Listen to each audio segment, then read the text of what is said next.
Good morning. Monday morning breakfast. செய்தப்பட்ட வடகரி ஜாம்பஜா ஜக்கு சட்னி அடை அடை அடை எல்லா பருப்பும் போட்டு adai healthy breakfast. Thanks to my அண்ணி for the nice food. Super, ரொம்ப டேஸ்ட். என்னோட ஃபேவரட் அடை உங்கள் எல்லாருக்கும் தெரியும். நான் ஃபாலோ பண்ணுறவங்களுக்கு இல்லையா, மாதத்தில் 2 நாளாக செய்வா. வடகரி நல்லா இருக்கும். வடகரி ஒரு காலத்தில் வீட்டில் செய்ய மாட்டாங்க, ரெஸ்டாரண்ட்லாம் செய்வாங்க. லெஃப்ட் ஓவராக இருக்க எல்லாம் இது வடை, பஜ்ஜி, போண்டா எல்லாத்தையும் வெங்காயத்தில் போட்டு தக்கி ஸ்லோ விட்டுருவாங்க. அதுதான் வடகரி. அது ஒரு டெலிகசி ஆயிடுச்சு, இப்போ டிஷ்ஷாகவே ஆயிடுச்சு. லெஃப்ட் ஓவரில் செய்யறது தான் வடகரி. அந்த காலம் எல்லாருமே என்னை ஃபாலோ பண்ணுறீங்க. யாருமே என்னோட யூடியூப்பில் போய் ஃபாலோ பண்ண மாட்டீங்க. இன்ஸ்டாகிராமில், ஃபேஸ்புக்கில் இருக்கவங்க அதில் ஃபாலோ பண்ணிங்கன்னா தான் நான் நிறைய விஷயங்கள் இந்த டிசேபிள் சில்ட்ரனுக்கு நிறைய விஷயங்கள் செய்ய முடியும். நிறைய பேருக்கு ஸ்ப்ரெட் ஆகும் என்னோட வீடியோஸு. இடத்துல வீல் சேர் ஆக்சஸ் சூப்பராக இருக்குது.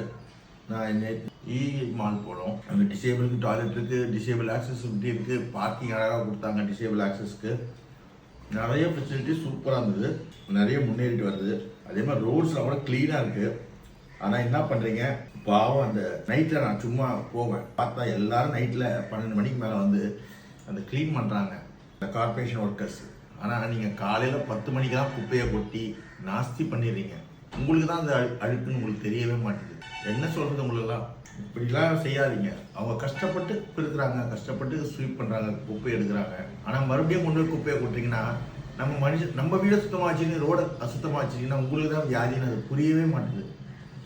என் வீட்டு எதுக்கு ஒரு பெரிய ஓப்பன் கிரவுண்ட் இருக்குது, எல்லாம் தமிழர்கள் தான் இருக்காங்க. உடனே நார்த் இந்தியன்ருவீங்க, எல்லாம் தமிழர் தான் இருக்காங்க. எல்லாம் சாஃப்ட்வேர் ஒர்க் பண்ணுறவங்க, அதில் ஒர்க் பண்ண தான் குப்பையை கொண்டு அந்த டம்பி யார்ட் மாதிரி அந்த ஓப்பன் கிரவுண்டில் கொட்டுறாங்க. அவங்களுக்கு தான் கொசு வந்து வியாதி வரும்னு புரியவே மாட்டேது. ஹாஸ்பிட்டலில் போய் கொட்ட போகிறாங்க. இந்த சென்சிபிள் கூட இல்லாமல் இருக்கிறீங்க இந்த ஜென்ரேஷனில். என்ன சொல்கிறது, நீங்கள் நல்லா இருந்தால் போதும் அடுத்தவங்க சாகணும்னு நினைக்கிறீங்க. நீங்களும் தான் சாவீங்கன்னு உங்களுக்கு புரிய மாட்டேது அந்த வியாதியால். Please try to understand. குப்பை கொட்டுறதுக்குன்னு இடம் வச்சுருக்காங்க, அவங்க போய் கொட்டுங்க. சோம்பேறித்தனத்துக்கு ஒரு எல்லை இருக்குது. ட்ரைவ் பண்ணாலும் அப்படி தான். முன்னாடி போய் நின்றுக்கிறீங்க, டிராஃபிக் ஒரு 1 hour ஆச்சு. நேற்று ஒரு இடத்துல இன்னொரு இடத்துக்கு போகிறதுக்கு லைனில் போனால் அழகாக போகலாம். எல்லாரும் எல்லா நாட்டிலையும் டிராஃபிக் இருக்குது. ஆனால் அவங்க சிஸ்டத்தை ஃபாலோ பண்ணுறாங்க. நான் முன்னிட்டு போயிட்டு எங்கே போயிட போகிறோம், ஃப்ளைட்டாக ஓட்ட போகிறோம்? இல்லை, அவ்வளோதான். பி கேர்ஃபுல், ஹெல்த்தியாக இருங்க, வெல்த்தியாக இருங்க. Thank you, God bless you.